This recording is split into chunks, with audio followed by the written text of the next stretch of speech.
어렸을 땐 당연했습니다. 동생이 예쁨 받는 건 원래 그런 거라고, 부모님이 내 몫까지 챙겨주는 것도 이해해야 한다고. 그래서 참고 또 참았죠. 그런데 나이 들어 부모님이 아프고 나서야 깨달았습니다. 내가 참은 시간은 효도가 아닌 당연한 희생으로 받아들여졌다는 걸. 간병은 나의 일이 되었고 동생은 이제 와서 말합니다. 언니, 그냥 요양원 보내자. 그 말을 듣고 어머니는 밥을 놓으셨고 아버지는 방문을 닫으셨습니다. 이제 저는 묻고 싶습니다. 가족이라는 이름 아래 누가 사랑받았고 누가 견뎠는지를요? 그럼 오늘의 사연 시작하겠습니다. 어머니가 오늘은 밥을 3번 데우셨다. 아침, 점심, 저녁도 아니었다.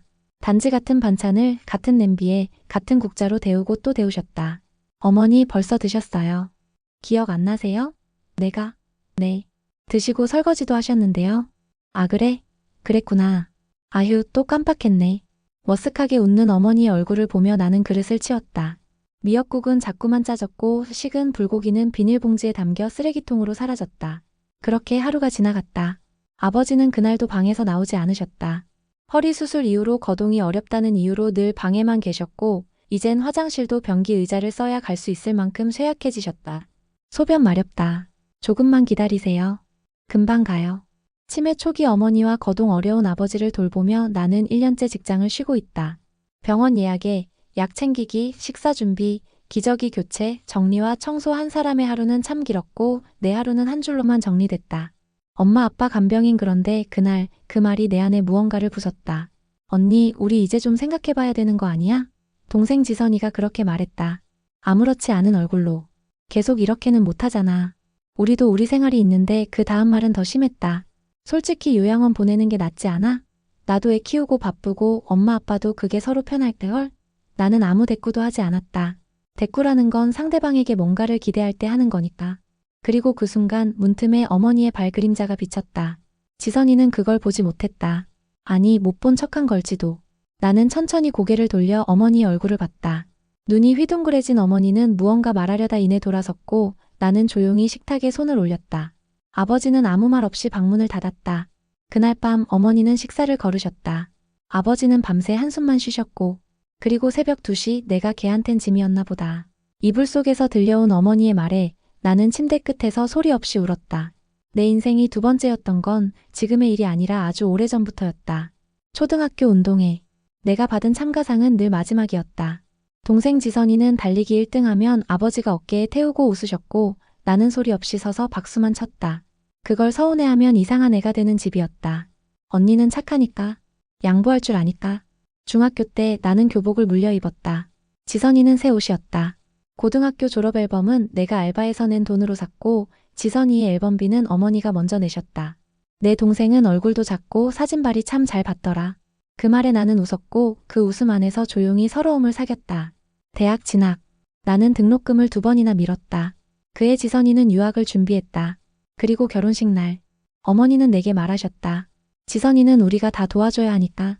그 모든 날들이 스쳐갔다. 내가 뒤에서 밀어주지 않았다면 지선이도 그렇게 살지는 못했을 거다. 나는 그늘이었고 그 아이는 햇살이었다. 그늘이 있어야 햇살이 눈부시다는 걸 아무도 인정하지 않았다. 그런데 이제 와서 그 햇살이 내 부모를 짐이라 말한다. 참 잔인하다. 지선이의 말 이후 나는 그 아이 얼굴을 보지 않았다. 전화도 받지 않았고 메시지도 읽지 않았다. 언니, 미안해. 내가 말이 좀 그랬지? 엄마도 아빠도 내가 싫어하는 거 아니잖아. 근데 현실적으로 생각해야 하잖아. 요즘 우리 애도 아픈데 우리도 버거워. 그 문자 안에서 나는 우리가 라는 단어가 얼마나 무심하고 이기적인지를 새삼 깨달았다. 버거워야 하는 건 나였다. 내가 다 감당하고 있는데. 어머니가 자꾸만 과거를 헷갈리신다. 지선이, 너 중학교 때 그때 기억나? 너 달리기 1등하고 엄마가 얼마나 좋았는지 몰라. 나는 웃으며 대답한다. 네, 기억나죠. 엄마가 그날 떡볶이 사주셨잖아요. 그래. 엄마가 지선이 좋아하니까 그 말에서 지선이 대신 내 이름을 넣어주지 않는 건 이제 익숙하다. 슬프지만 익숙해졌다. 어떤 날은 묻고 싶다. 나라는 사람은 왜 항상 2번째였을까? 사랑도, 기회도, 칭찬도, 응원도. 왜 늘 먼저가 아니었을까? 그리고 지금 부모님을 돌보는 내 삶도 어쩌면 누군가의 2번째 선택이 아닐까? 사랑해서가 아니라 어쩔 수 없어서. 딸이라서가 아니라 다른 사람이 안 하니까. 그런 생각이 들면 눈물이 차오른다. 그럼에도 불구하고 나는 오늘도 어머니 약을 챙기고 아버지의 허리를 부드럽게 마사지한다. 한겨울 창문에 습기 낀 방 안 조용히 어머니가 잠이 드신다. 나는 그 옆에서 여전히 그늘처럼 남아있는다. 일주일 전부터 어머니는 밤에 문을 잠그지 않으셨다. 현관은 잠긴 채로 있었지만 방문은 꼭 열어놓은 채 잠드셨다. 나는 이유를 묻지 않았고 어머니도 굳이 말하지 않으셨다. 어느 순간부터 그게 우리가 서로에게 만들어 놓은 작은 안전망처럼 느껴졌다. 지선이 이후로 어머니의 눈동자엔 자꾸만 기다림이 스쳤다. 혹시 오늘은 지선이 오려나 모르겠어요, 엄마. 연락은 없어요. 그래도 기다려보자. 기다려보자. 그 말은 정말 잔인했다. 사람을 찢는 건 항상 그런 말이었다. 나는 아침마다 부모님 약을 분류하며 습관적으로 지선의 메시지를 확인했다. 오늘은 못 들을 것 같아 담주행 갈게. 다음에 언니, 우리 둘째 수술했어. 우리도 정신이 없어. 이해해줘. 모두가 정신없다고 말하면 결국 가장 조용한 사람이 가장 많이 짊어진다. 나는 늘 그런 사람이었다. 목소리를 내는 대신 손을 움직였고 도움을 청하는 대신 입을 닫았다. 아버지의 방에서 물이 떨어졌다. 새벽 2시 반. 기저귀가 넘쳤다. 나는 대야를 들고 들어갔고 아버지는 아무 말 없이 고개를 돌리셨다. 그 모습이 그렇게 작아 보일 수 없었다. 아버지, 다 괜찮아요. 잠깐이면 돼요. 미안하다. 왜요? 전혀요. 아버지가 미안해하실 이유는 없었다. 당신들이 나를 키우셨고 나는 그 보답을 하는 것뿐이었다. 사람들은 효도라고 부르지만 나는 그저 자연스럽다고 느꼈다. 그런데 어쩐지 요즘엔 내 마음 어딘가가 조금씩 다르게 요동쳤다. 내가 선택한 게 아니잖아. 어느 날은 그렇게 생각했다. 누군가는 당연히 해야 하니까 내가 하는 거지. 그리고 그 생각은 자꾸만 깊어졌다. 다음 날, 지선이 집에 택배를 보낼 일이 있어 주소를 검색했다. 화면에는 지선의 전셋집 주소와 함께 소유자 박지선이라는 이름이 떴다. 그 이름을 보며 멍하게 화면을 봤다. 아, 그 집도 벌써 지선이 이름으로 바꿨구나. 집을 담보로 받은 대출, 지선이 결혼 자금, 돌잔치 비용, 전세 보증금 일부까지 모두 부모님이 빚내고 갚고 또 빌려서 마련한 거였다. 그때 아버지가 했던 말이 떠올랐다. 지선이는 아직 어리고 능력도 없고 도와줘야지. 그리고 나는 그날 결혼도 포기했다. 그 남자와 마지막으로 전화한 날이 지선의 결혼식 이틀 전이었다. 지선이 결혼하는데 내가 도울 수 있냐고 아버지가 그러시더라. 그래서 난 결혼이 아니라 거래를 하고 싶진 않아. 그렇게 그는 떠났다. 나도 더는 붙잡지 않았다. 이젠 그 사람의 목소리도 잘 기억나지 않는다. 오후엔 어머니를 모시고 병원에 다녀왔다. 기억력이 더 떨어졌다는 진단을 받았고 약 처방이 늘었다. 의사는 정중한 목소리로 말했다. 가급적이면 자극을 줄이고 규칙적인 환경을 만들어주세요. 가족들과의 안정적인 교류가 중요합니다. 가족. 그 단어는 낯설게 느껴졌다. 정확히 말하자면 지선이의 부재가 만들어낸 공허함 때문이었다. 집에 돌아오자마자 지선에게 전화를 걸었다. 신호음은 짧게 울렸고 곧 연결됐다. 언니, 지선아. 무슨 일인데? 나 지금 애학원 데리러 엄마 상태 더 안 좋아지셨어. 병원 다녀왔어. 아, 그래? 근데 언니, 나 지금 좀 바쁜데 언제 시간 돼? 다음 주쯤? 그때쯤은 한가할 수도 있을 것 같아. 그 순간 내 속에서 뭔가 하나 또 부서졌다. 지선아. 응? 엄마가 너 기다리셔. 그건 언니가 옆에 있으니까 그런 거 아니야? 난 오히려 가면 더 어색할 것 같아서. 나는 웃음이 나왔다. 그런데 그 웃음 끝에 눈물이 따라왔다. 어색해서 안 오는 거야? 뭐, 부담스러워서 안 오는 거지? 아니면 엄마가 이제 예전 같지 않아서? 그게 짐 같아서? 지선은 침묵했다. 그리고 그 침묵은 대답이었다. 그날 밤 어머니는 혼잣말처럼 말했다. 내가 그 애한테 뭘 그렇게 못해줬나. 나는 그 옆에서 머리를 감겨드리며 고개를 숙였다. 엄마가 뭘 잘못한 게 아니에요. 아니야. 뭐가 있었을 거야. 내가 못 본 거겠지. 그 애는 어릴 때부터 참 사랑스러웠잖아. 그 말이 더 아팠다. 그 아이는 사랑스러웠고 나는 사랑스럽지 않았던 걸까? 그래서 늘 두 번째였던 걸까? 밤늦게 거실 불을 끄고 방으로 들어가려다 아버지의 방문 앞에서 멈췄다. 문틈 아래로 새어나오는 희미한 불빛. 나는 조용히 문을 밀었다. 아버지는 작은 탁상등 아래 앉아 있었다. 손에는 오래된 종이 뭉치가 있었다. 지선이 이름으로 된 거야. 그 말에 나는 무릎을 꿇었다. 아버지, 뭐예요 이거? 보험, 예금, 적금. 다 그의 이름으로 돌려놨다. 왜요? 그게 맞는 줄 알았지. 그 애는 약했으니까. 네가 잘할 줄 알았으니까. 아버지의 목소리는 떨렸고 나는 손을 꽉 쥐었다. 그래서 다 그 아이 주신 거예요? 저는요. 저는 뭐였는데요? 지금이라도 돌릴 수 있다면. 그런데 방법이 없구나. 그 말이 끝나기도 전에 나는 문을 닫았다. 천천히, 너무 천천히. 아침 햇살이 눈을 찔렀다. 전날 밤 결국 아무것도 먹지 못한 채 잠들었던 어머니는 아직 이불 속에서 움직이지 않으셨다. 나는 어김없이 약 상자를 꺼내고 물을 데웠다. 아버지 방은 조용했다. 전날의 대화 이후로 아직 그 방문은 열리지 않았다. 거실에 서 있던 나는 문득 벽에 걸린 가족 사진을 바라보게 되었다. 10년 전 사진. 그 속에 나는 있었다. 하지만 정중앙에는 지선이 있었다.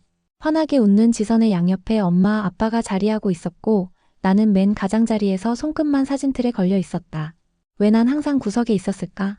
말로 꺼내지도 못할 생각들이 그날은 이상하게도 목구멍을 타고 올라왔다. 점심 무렵 어머니가 간신히 식사를 하셨다. 숟가락을 드는 손이 유난히 느렸고 입에 넣고 씹는 것도 서툴렀다. 엄마, 괜찮아요. 천천히 드세요.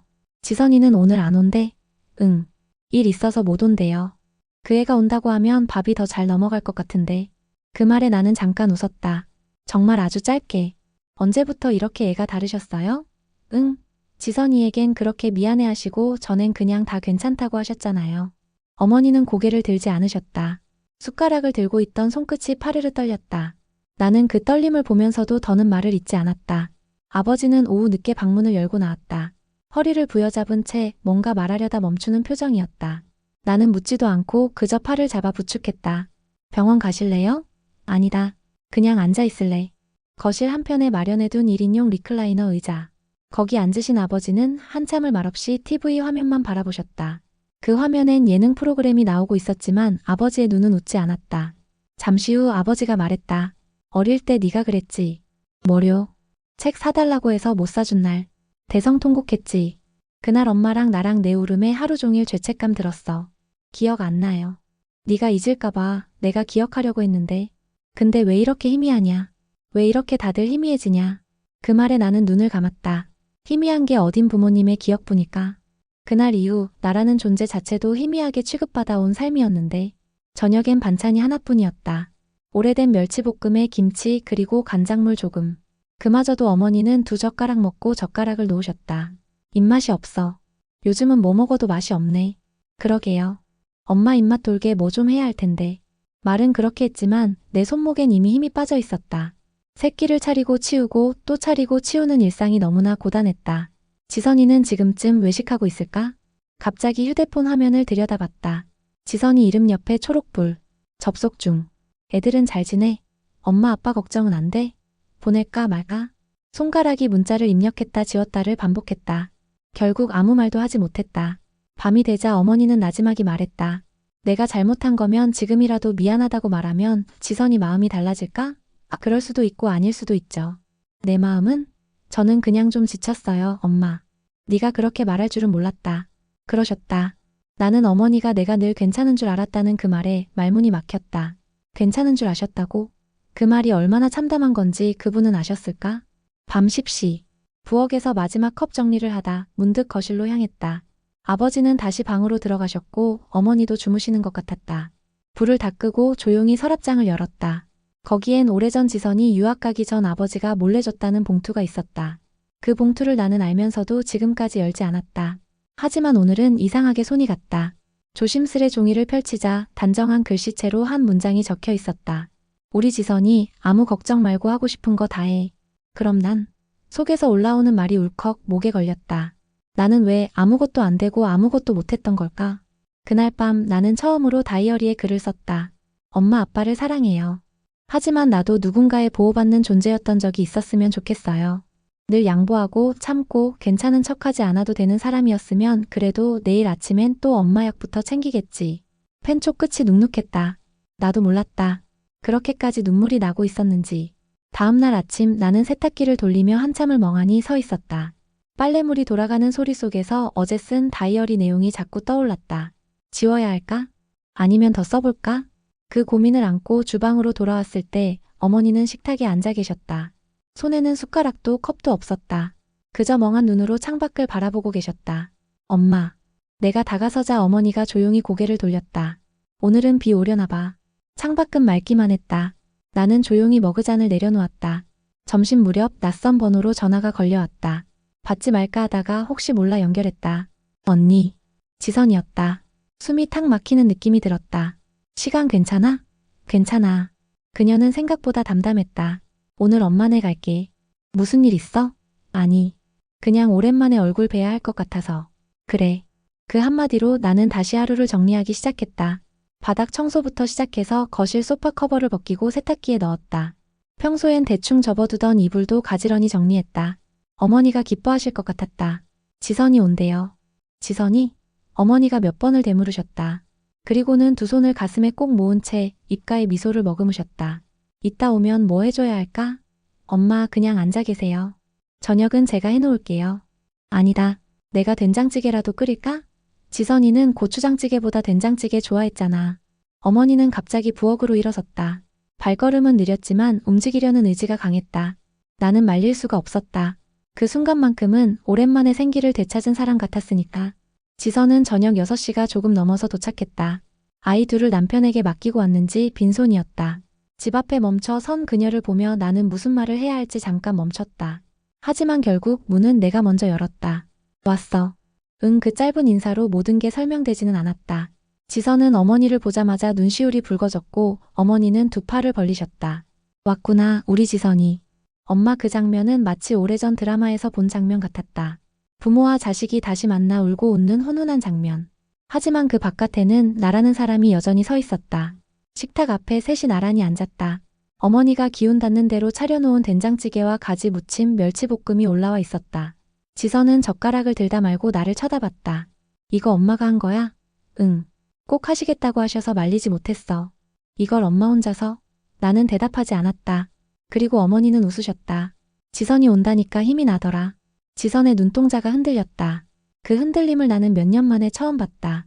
식사를 마치고 설거지를 하는 동안 지선은 어머니 방에 들어가 있었다. 나는 조용히 수도꼭지를 잠그고 물기를 닦았다. 거실에 돌아왔을 때 어머니는 누워 계셨고 지선은 고개를 숙인 채 앉아 있었다. 내가 방문을 닫으려는 찰나 그녀가 먼저 입을 열었다.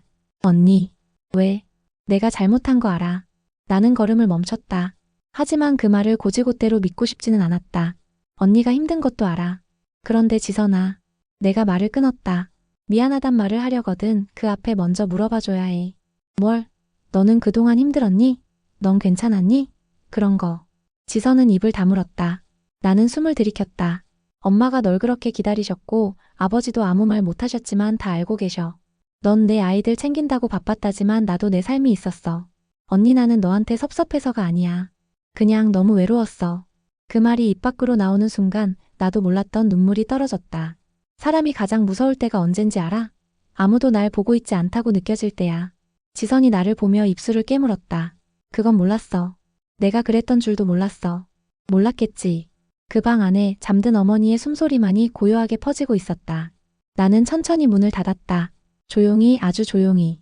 그날 밤 어머니는 단 한 번도 잠에서 깨지 않으셨다.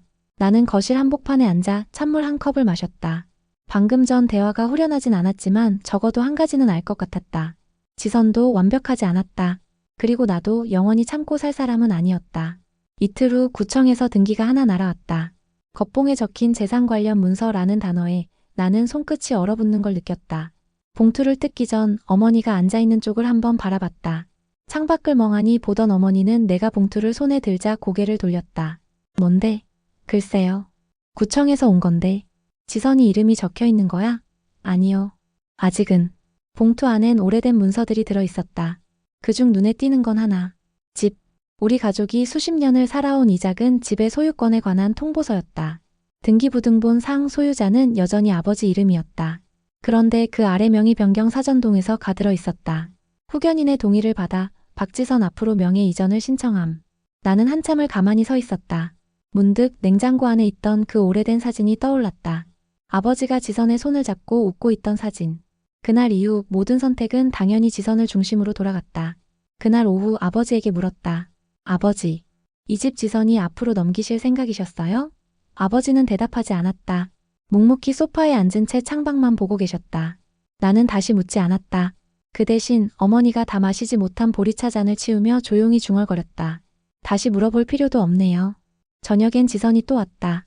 이젠 제법 자주 얼굴을 보이기 시작했다. 어색한 웃음과 함께 사온 건 대형마트 장바구니였다. 이거 엄마 좋아하시던 유자차랑 한과. 어머 고맙다. 지선아. 아니에요 엄마. 그동안 못한 게 너무 많아서요. 나는 웃지 않았다. 지선은 나를 힐끔 보더니 조심스레 식탁에 앉았다. 아무 말 없이 식사 준비를 함께 도왔다. 그러다 슬쩍 말을 꺼냈다. 언니, 아버지가 지난번에 등기 관련해서 얘기 좀 해보자 하셨어. 나는 조용히 숟가락을 내려놓았다. 무슨 얘기? 그 집 말이야. 우리 이 집. 아버지랑 이야기하다 보니까 내 앞으로 정리하시는 게 좋겠다고 하시더라고. 왜? 그냥 엄마 아빠 돌아가시고 나서 문제 생기면 곤란하니까. 미리 정리하자는 거지. 나는 지선의 얼굴을 한참 바라봤다. 그 말이 정말 정리일까? 아니면 소유의 다른 표현일까? 그래서 나보고 사전 동의서 내달라고 한 거야? 응. 구청에서 온 거 다 봤어. 지선이 앞으로 명예 넘기는 서류도 같이 왔더라. 지선은 눈을 피했다. 아버지가 그냥 그게 좋겠다고 하셨으니까. 언니야, 엄마 아빠랑 같이 사니까 이 집에 미련 없지? 그 순간 나는 웃음이 나왔다. 정말이지, 순간적으로. 하지만 그 웃음엔 피곤함이 묻어 있었다. 미련은 없지. 대신 기억은 많아. 식사가 끝난 뒤 나는 어머니와 조용히 방에 앉아 있었다. 어머니는 내 손을 붙잡고 물으셨다. 지선이 뭐라 그러디? 그냥 집 얘기 좀 했어요. 네가 서운하진 않았으면 좋겠다. 지선이는 뭐든 혼자선 못하잖아. 넌 그래도 다 알아서 하잖니? 그 말이 얼마나 많은 걸 설명해 주는지 어머니는 아실까?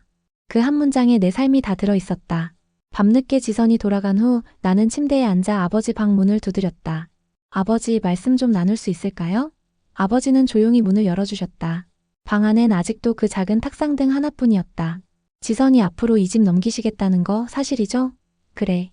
그게 가장 무난할 거다. 왜요? 지선이는 여태 받은 게 많다. 그러니까 뭔가 남겨줘야지. 그 말에 나는 피식 웃었다. 받은 게 많아서 주는 거예요? 지선이는 약했잖아. 아니요.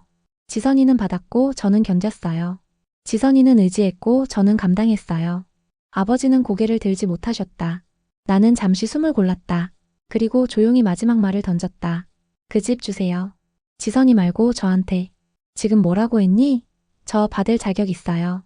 사랑은 못 받았어도 책임은 다 했잖아요. 그래서 이번엔 나 좀 생각해 주세요. 그 말이 끝난 순간 방 안은 적막해졌다. 아버지는 아무 말도 하지 않았다. 나는 그 적막 속에서 내 존재를 겨우 한 뼘 더 앞으로 내밀었다. 그날 밤 아버지 방에서 나온 나는 아무 말 없이 물을 끓였다. 보리차가 팔팔 끓는 동안에도 주방엔 정적만 가득했다. 엄마는 안방에서 여전히 잠든 듯했고 지선은 이미 돌아간 뒤였다. 온 집안에 나 혼자 남겨진 기분이 들었다. 늘 그래왔듯이. 물을 내리고 주전자를 식히는 사이 내 안에 쌓여있던 말들이 찻잔처럼 조금씩 넘쳐 흘렀다. 이번엔 나 좀 생각해주세요. 그 말이 입 밖으로 나온 게 아직도 믿기지 않았다. 나는 늘 양보하는 쪽이었고 묵묵히 참고 넘기는 편이었으니까. 하지만 더는 아니었다. 이번엔 내 차례였다. 다음날 아침 어머니가 먼저 거실로 나와 계셨다. 보통은 약을 먹은 뒤에야 겨우 기운을 차리셨는데 그날따라 유난히 말끔한 옷을 입고 앉아 계셨다. 오늘 어디 나가세요? 아니, 그냥 이러고 있고 싶어서. 나는 묻지 않았다. 다만 물 한 잔을 건넸다. 어머니는 천천히 받으며 내 눈을 바라보셨다. 오랜만이었다. 지선이가 아닌 나를 제대로 바라보는 그 시선은 지선이 앞으로 집 준다고 했더라. 네, 들으셨어요. 내 아버지가 그러더라. 지선인 약한 애라고. 그 말에 나는 말없이 고개를 끄덕였다. 그 익숙한 문장. 너무나 자주 들었던 말. 그런데 나는 그 말이 맞는 건지 모르겠더라. 어머니가 덧붙였다. 가만히 생각해봤어.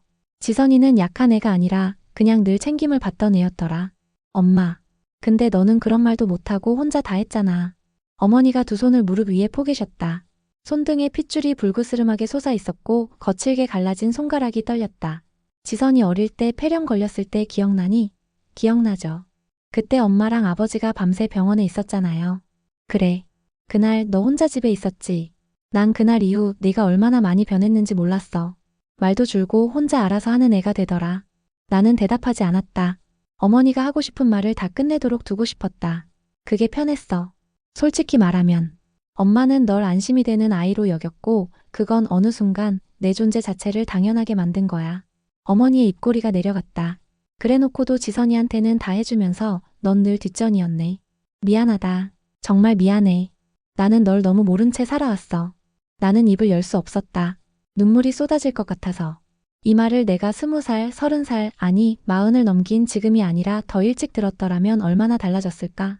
하지만 그 질문은 이제 무의미했다. 어머니는 지금 그 말을 하고 계셨고 나는 그걸 들을 준비가 되어 있었으니까. 그날 오후 지선이 다시 찾아왔다. 이번엔 아이 둘을 데리고 어머니를 안고 웃는 모습은 밝아 보였고 지선 역시 며칠 전보다 한결 부드러워 보였다. 나는 거실에 있다가 조용히 안방으로 들어왔다. 어머니는 내 손을 끌어당겼다. 오늘은 네가 옆에 있어줘. 지선이랑 이야기 좀 할게. 네. 문을 닫고 거실로 나간 어머니는 천천히 입을 열었다. 지선아. 응, 엄마. 집은 언니 줄 거다. 뭐? 지선의 표정이 굳었다. 아이들이 바닥에서 놀고 있는 사이 어머니는 단호하게 말했다. 내 언니가 이 집을 지켰다. 너보다 훨씬 오래, 훨씬 조용히. 엄마, 그건 좀 이해 못할 수도 있지. 근데 언젠간 알게 될 거야. 사람은 받은 만큼 돌려주기만 해선 안 돼. 받지 않아도 끝까지 남아있던 사람을 기억해야 해. 지선은 더 말하지 못했다. 나는 문 뒤에서 조용히 서 있었다. 어머니가 내 손을 잡았던 체온이 아직 남아있었다. 밤이 되자 어머니는 한숨을 쉬셨다. 이제 됐다. 그동안 내가 못했던 말들 조금은 한 것 같아서. 엄마. 응. 저 아직도 엄마한테 서운한 게 많아요. 그럴 거야. 근데 그걸 알게 된 것만으로도 나한텐 큰 용서야. 나는 어머니의 손등을 감싸주었다. 사랑받지 못한 기억이 사랑 그 자체를 부정하는 건 아니다. 다만 그 시기를 지나 다시 마주보게 되었을 때 그 마음이 새로이 보일 뿐이다. 아침에 눈을 떴을 때 어딘가 낯선 기분이 들었다. 익숙했던 천장도 늘 잠자던 이불도 그대로였는데 가슴 한가운데 묘한 여백이 생긴 듯한 느낌. 텅 빈 게 아니라 무언가를 다 쓰고 난 뒤에 정리된 여백. 어머니와의 대화 때문일까? 그 말 한마디로 나는 아주 오래된 내 안의 감정을 조금은 놓아줄 수 있을 것 같았다. 거실에 나가니 햇살이 다정했다. 그 따뜻함에 손등을 올려보며 나는 다짐했다. 오늘은 단 하루라도 나 자신을 챙겨보겠다고. 가장 먼저 한 일은 거울을 보는 것이었다. 세수를 마치고 거울 앞에 섰을 때 나와 눈이 마주쳤다. 오랜만이었다. 누군가의 엄마도 간병인도 딸도 아닌 그냥 나라는 사람과 마주한 건. 나는 수건으로 얼굴을 닦으며 입꼬리를 올려보았다. 어색했지만 나쁘지 않았다. 다음은 다이어리였다. 며칠 전 눈물로 적었던 그 페이지를 넘기고 새 페이지를 펼쳤다. 2025년 4월 18일. 나는 오늘 내 이름을 위해 하루를 시작했다. 단 한 줄이었지만 그 문장은 처음으로 나를 위해 쓴 문장이었다. 점심쯤 아버지가 나를 불렀다. 방문을 열자 그는 책상 앞에 앉아 있었다. 탁상 위엔 서류 몇 장과 오래된 앨범이 놓여 있었다. 잠깐 앉을래? 네. 나는 조용히 맞은편 의자에 앉았다. 아버지는 한참을 침묵하다가 입을 열었다. 너한테 섭섭하게 한 거 안다. 이제 와서요? 그래. 이제 와서라도. 아버지는 손을 뻗어 앨범을 펼쳤다. 어릴 적 내 사진이었다. 소풍 가던 날 도시락을 들고 웃고 있는 사진. 할머니 제사상 앞에서 인사하던 모습. 이거 다 네가 없으면 안 됐던 날들이야. 그땐 몰랐다. 지선이처럼 말 안 하는 널 편하다고 착각했지. 근데 지금 생각해보면 내가 제일 많이 참았더라. 나는 아무 말도 하지 않았다. 그저 조용히 사진을 바라봤다. 사진 속에 나는 언제나 한 발 뒤에 있었다. 그래도 웃고 있었다. 지선이 앞으로 집 넘기려던 것도 내가 그러지 않았다면 그냥 그대로 밀고 갔을 거다. 근데 너한텐 처음이자 마지막으로 물어봐야겠더라. 넌 그럴 자격이 있으니까. 이제 와서 그렇게 말씀해도 저는 많이 늦었다고 느껴요. 늦었지. 근데 말이야 사람은 늦은 순간에도 할 수 있는 게 있더라. 지금이라도 나는 너한테 이 집을 물려주고 싶다. 아버지는 조용히 서류를 내밀었다. 이전 동의서의 반대쪽 면. 소유권을 나 앞으로 넘기겠다는 내용이었다. 사인을 하라는 것도 수고했다는 말도 하지 않았다. 그저 건넸을 뿐이었다. 나는 조용히 그것을 손에 쥐었다. 손끝이 떨렸지만 이번엔 그 떨림이 싫지 않았다. 그건 누군가의 인정이자 처음 받아본 진심이었다. 그날 저녁 나는 어머니의 약을 챙기고 아버지의 무릎에 파스를 붙여드린 후 혼자 동네 뒷산에 올랐다. 봄바람이 불고 있었다. 진달래가 만개한 오솔길을 걷다 보니 마음이 조금씩 가벼워졌다. 산 중턱에서 나는 휴대폰을 꺼냈다. 지선에게 메시지를 보냈다. 그 집 내가 물려받기로 했어. 서운하면 그냥 솔직히 말해줘. 우리 둘 다시 어디서부터든 시작은 할 수 있을 테니까. 그 메시지를 보내고 나서 한참을 하늘을 바라봤다. 구름 사이로 햇살이 비쳤고 그 아래 나는 조용히 서 있었다. 이제야 내 인생의 중심에 나 자신을 세운 것 같았다. 다음 날 아침 지선에게서 메시지가 도착했다. 딱 3줄. 언니 결정 존중해. 나도 할 말은 많지만 지금은 그냥 조금만 거리 둘게. 내가 예상했던 대답은 아니었다. 분노 혹은 항의. 적어도 섭섭함을 담은 한두 마디쯤은 있을 거라 생각했는데 이렇게 덤덤하게 밀려나듯 끝날 줄은 몰랐다. 나는 잠시 휴대폰을 내려두었다. 그러곤 거실 창가에 기대어 바람을 느꼈다. 가끔은 말보다 침묵이 더 서운하다는 걸 지선은 알기나 할까? 점심 무렵 어머니는 유난히 말이 없으셨다. 식사도 평소보다 적게 드시고 자꾸만 멍하게 창밖만 보셨다. 나는 물컵을 건네며 살짝 여쭈었다. 몸 어디 안 좋으세요? 아니야. 마음이 안 좋으신 거예요? 지선이 문자 왔더라. 네가 이 집 받기로 했다고. 나는 조용히 고개를 끄덕였다. 마음이 복잡하다. 어머니가 그렇게 말씀하셨다. 그게 후회인지 미안함인지 걱정인지는 묻지 않았다. 다만 나는 천천히 대답했다. 저도 그래요. 하지만 이 선택은 제 삶을 위해 처음으로 내린 거예요. 어머니는 내 손을 잡으셨다. 작고 마른 손. 언제 이렇게 작아졌을까 싶을 만큼. 그럼 이제 내 삶을 좀 더 들여다보며 살아봐. 그 말에 나는 울컥했다. 내 삶. 그 말조차도 낯설게 느껴졌다. 저녁엔 지선에게서 전화가 왔다. 이틀 만이었다. 벨이 울릴 때마다 나는 받지 말까 고민했지만 결국은 버튼을 눌렀다. 언니. 응. 나도 그 집 원했던 건 아니야.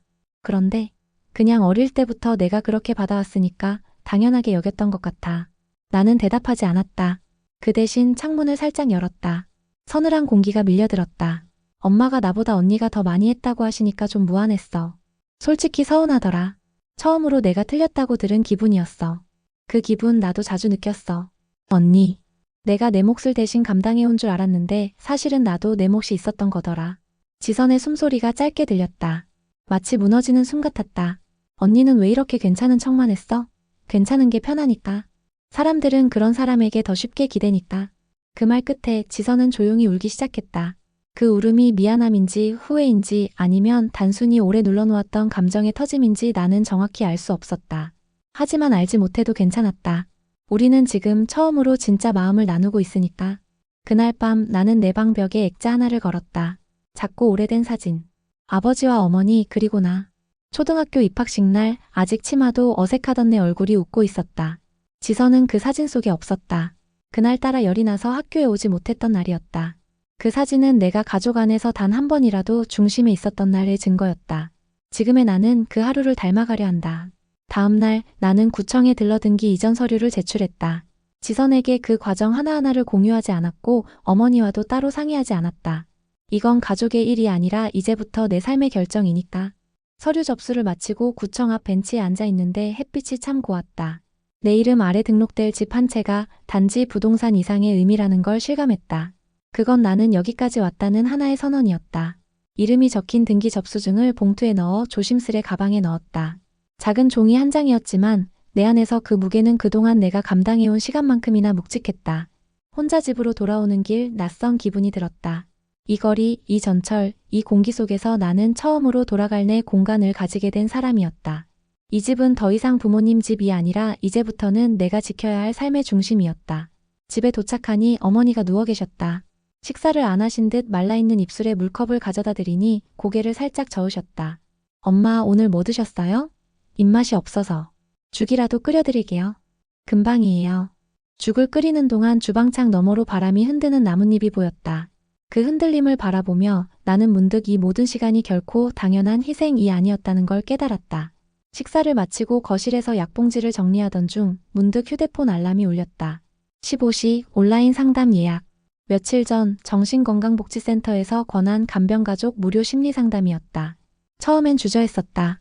내가 상담까지 받아야 하나 싶기도 했고 이쯤은 누구나 겪는 일이라며 넘기려 했다. 하지만 그날 지선과 통화한 이후 나 자신에게만 유독 인색했다는 걸 인정하고 나서부터 한 번은 누군가에게 속마음을 털어놓고 싶었다. 가족이 아닌 아무 이해관계도 없는 누군가에게. 노트북을 켜고 상담사와 화상 연결이 되었다. 무엇 때문에 상담을 신청하셨어요? 그냥 이렇게 살아도 되는지 모르겠어요서요. 지금 간병하고 계시죠? 네. 어머니는 치매 초기고 아버지는 거동이 어렵고요. 오래되셨나요? 꽤요. 몇 년째 계속. 상담사는 조용히 고개를 끄덕였다. 스스로에게 가장 자주 하는 말이 있다며? 괜찮아, 참자. 왜 참으세요? 그게 익숙해서요. 누가 도와주는 것도 아니고 기대할 사람도 없고. 그 말을 본인에게 한번 거꾸로 해볼 수 있을까요? 거꾸로요? 안 괜찮아, 이제는 놓자. 라고요. 나는 그 말을 듣고 한참을 말없이 모니터만 바라봤다. 그리고 눈물이 났다. 정말 아무 예고 없이. 저 괜찮은 줄 알았거든요. 근데 이제는 뭔가 놓고 싶어요. 잘 오셨어요. 놓는 것도 돌보는 겁니다. 자기 자신부터요. 상담을 마치고 나자 몸이 이상하게 가벼워졌다. 뭔가 대단한 변화가 생긴 건 아니었지만 적어도 오늘 나는 누군가에게 나를 위한 말을 처음 꺼냈다. 그날 밤 다이어리에 또 한 문장을 적었다. 이제는 나도 보살핌이 필요한 사람이다. 그리고 그 밑에 조용히 한 줄을 덧붙였다. 그렇기에 나는 나를 돌보기로 했다. 며칠 뒤 지선에게서 연락이 왔다. 아이들 방학이라 여름 캠프 알아보러 갔다며 바빴다고 했다. 예전 같았으면 그런 말에 상처받았겠지만 이번엔 그냥 그렇게 흘려보냈다. 지선에게 나는 말해줬다. 엄마 아빠 병원 스케줄 정리해둔 거 다음 달부터는 좀 나눠서 하자. 지선이 당황한 듯 잠깐 말이 없었지만 이내 대답했다. 알겠어. 그 말이 의무인지 진심인지는 중요하지 않았다. 이제는 내가 부탁한 것이라는 사실이 더 중요했다. 이제부터는 그렇게 살기로 했다. 내 목소리를 내고 내 시간을 챙기고 내 삶을 돌보며. 그날은 평범한 목요일이었다. 아침 7시.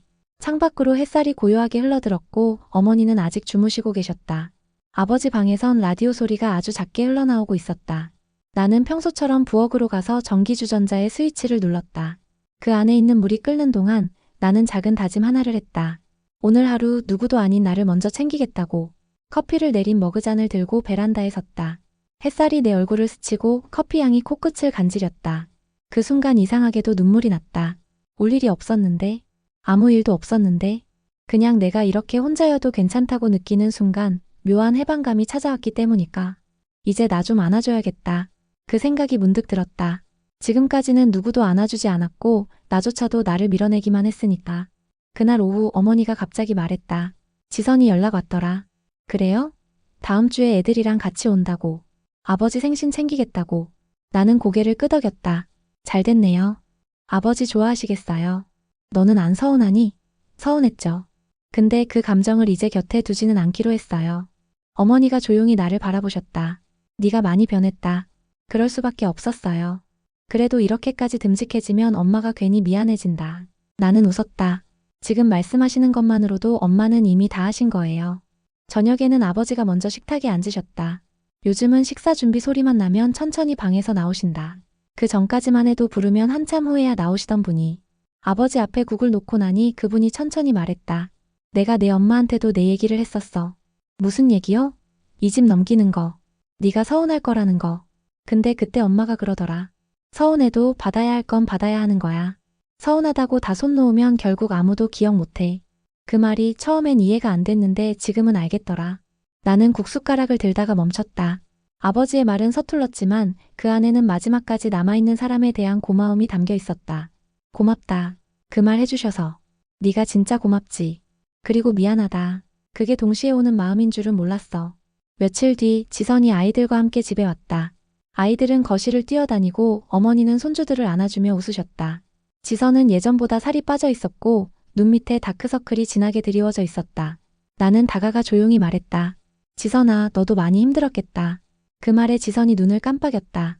그리고 잠시 침묵 끝에 언니, 나 이제 좀 배웠어. 누가 뭘 해줬냐 보다 내가 뭘 모르고 있었는지가 더 중요하단 거. 우리는 마주 앉아 함께 차를 마셨다. 긴 대화는 없었지만 그날의 침묵은 불편하지 않았다. 오랜 시간 뒤에서 굳어있던 것들이 이제는 조금씩 풀리고 있었다. 그건 서로를 향한 이해라는 말 없는 감정이었다. 밤이 되어 나는 혼자 방에 앉았다. 책상 위에는 상담사가 추천해준 노트가 놓여 있었다. 당신이 돌보고 있는 사람은 누구인가요? 그리고 그 전에 당신 자신은 잘 돌보고 계신가요? 나는 그 질문에 천천히 답을 써내려가기 시작했다. 나는 지금 나를 돌보고 있습니다. 더 이상 희생이라는 말로 나를 가리지 않겠습니다. 나는 내가 괜찮아질 때까지 나를 가장 먼저 안아줄 겁니다. 노트 마지막 장을 덮는 순간 마치 내 인생의 새로운 시작 페이지를 넘기는 느낌이 들었다. 이제 나는 누군가의 딸이나 언니가 아닌 그저 나 자신으로도 충분히 괜찮은 사람임을 믿게 되었다. 사랑은 줄곧 뒤에 있던 사람을 잊지 않는 데서 시작되는지도 모릅니다. 나는 이제 알게 됐습니다. 참는 게 다가 아니고 돌보는 삶엔 나 자신도 포함되어야 한다는 걸요. 시청해주신 여러분 진심으로 감사합니다. 이 이야기가 마음에 와닿으셨다면 구독과 좋아요 한 번씩 그리고 댓글로 응원해주세요. 여러분의 응원은 더 좋은 이야기로 돌아옵니다. 지금까지 미소 한 줌 이야기였습니다. 감사합니다.